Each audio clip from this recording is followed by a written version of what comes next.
The Dharma itself has incredible blessing power.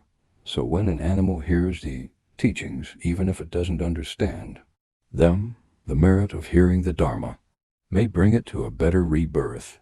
There are many cases in the history of Chinese Buddhism in which animals were reborn as humans due to hearing the Dharma. For example, in the late Eastern Tsin dynasty, Master Datong from Xingguo Monastery in Jinan recited the Lotus Sutra every day. The master had been reciting the sutra, and a white-necked dirt worm near the courtyard in front of his retreat cabin had been hearing the recitation for 3 years. One day a novice monk was weeding with a hoe and accidentally cut the dirt worm's body into 2 pieces. The monk felt very sorry and buried the dirt worm. The dirt worm was reborn as a human due to the merit of hearing the Lotus Sutra and later took ordination in a monastery.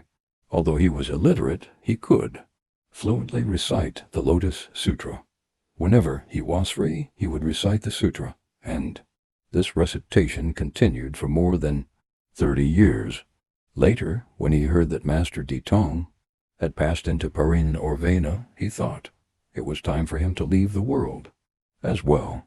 Then he entered parinirvana and many auspicious signs appeared.